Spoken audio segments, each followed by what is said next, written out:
The competitive Smash community is not happy this week after Nintendo issued a cease and desist notice to The Big House, a Smash tournament that had planned to take things online this year in wake of, well, you know, the apocalypse. The hashtag #SaveSmash was trending on Twitter as the community went about highlighting how Nintendo have neglected the scene over the years, indeed in some instances accusing them of outright sabotaging the community whilst being happy to reap the rewards the extra attention these events offer. I do think they have a bit of a point, and Nintendo are undoubtedly missing a trick when it comes to esports in some regards. But I also think there's a few key points that competitive Smashers just aren't grasping. I'm going to get into it in this video, but before I do hit that subscribe button as we have tons of videos covering Smash Brothers and everything else Nintendo here on Nintendo Village. My name is Phil, thank you very much for joining us, let's get into it. A quick bit of backstory for the uninitiated. Big House is one of the biggest competitive Smash events, and in the wake of the current situation, had opted to hold its latest event online with tournaments for both Ultimate and Melee. If you're wondering how Melee, a 19-year-old GameCube game, can be played online, it's done so using mods, specifically a mod called Slippy, which allows for online play complete with rollback netcode for an experience that's as close to playing in real life as possible. So no, it's not via the GameCube's modem adapter. This is why Nintendo have shut them down, as no matter which way you slice it, they're using an illegal version of the game. Many have likened this to Nintendo's 2013 cease and desist of EVO, the world's premier fighting game tournament, which had planned to host Melee for the first time. Nintendo attempted to shut them down, claiming they didn't have the rights to broadcast the game. This was back in the days when Nintendo were even more strict with their intellectual property.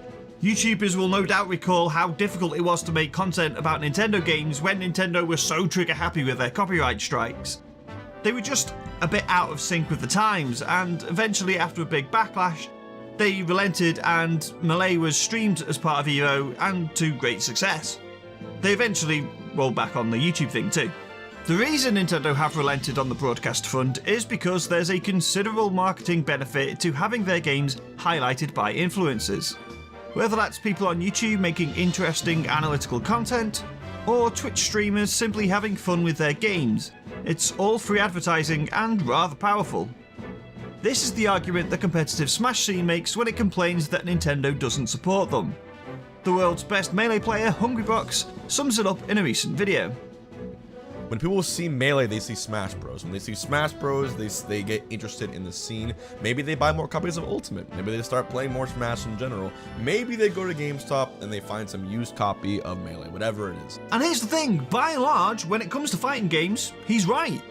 Fighting game developers and publishers and the fighting game community have a somewhat symbiotic relationship where the success of one directly impacts the success of another. The sales figures of top fighting games could well be impacted by the exposure brought by these tournaments and by the content created by the top players. The top 5 games at EVO 2019 had a combined average concurrent viewership of about 500,000 people.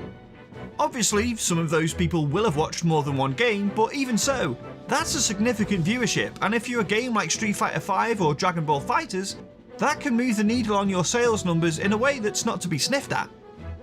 Moreover, those games, at their core, are competitive fighting games, and these tournaments are a great showcase for what those games are all about and what their core appeal is. Unfortunately for the competitive Smash community, the story's just not the same for Smash. Competitive Smash Brothers has an incredibly restricted stage list. Only 6 of Melee's 29 stages are allowed in competition, and only 9 of Ultimate's current 111 stages are typically permitted. On top of that, stage hazards are also turned off, as are all items. There's reasons for this, of course, and those restrictions have been carefully honed over time to ensure a properly balanced field of play when it comes to a competitive environment. But such a narrow focus can hardly be called a great showcase for everything that Smash Brothers has to offer.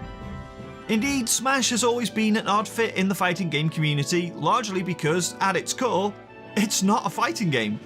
With its crazy stages, random item drops, assist trophies, and characters packing RNG movesets, Smash is first and foremost a party game, albeit one with a competitive base.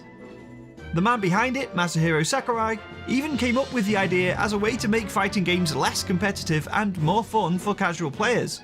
And that is arguably why Smash is so successful.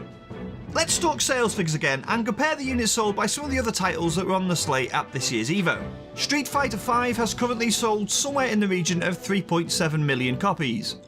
Dragon Ball FighterZ, with the benefit of a wildly popular anime series behind it, is sitting around the 5 million mark. Meanwhile, long-running, consistently popular franchises Tekken and Mortal Kombat are sitting at 6 and 8 million units sold respectively for their latest entries. Those are all pretty good figures, but you can see how having 500,000 people watching a tournament where those games are shown at their absolute best could make a significant impact on their total sales. Now consider Smash. Ultimate absolutely buries those games, currently sitting at over 21 million units sold. Even if you take those 500,000 people watching EVO, double it, and then assume that A, none of them already own Smash Brothers, and B, they all go out and buy a copy afterwards, that still only amounts to approximately 1 million sales. Smash still clears 20 million without that. To put it bluntly, Smash doesn't need the fighting game community in the same way a game like Street Fighter V or Soul Calibur 6 does. It's also important to remember we're talking about Melee here more than Ultimate 2, and Nintendo aren't about to assign a portion of their marketing budget to a game that hasn't been on store shelves in nearly 2 decades. There is no benefit to Nintendo in supporting a game from a 3-generation-old system. Fair enough, you might say, but if modded versions of Melee aren't impacting sales of the game, why pull the plug? Why issue the cease and desist when these are just Nintendo fans looking to enjoy the game that they love? Well, the fact remains that it's an illegal modded copy of the game, and like it or not, the law runs on precedent. Nintendo would be in a significantly weaker position if, at some point in the future, they tried to shut down a company maliciously stealing their IP if they had not only turned a blind eye to a Melee mod, but had in fact partnered with an event that was showcasing it.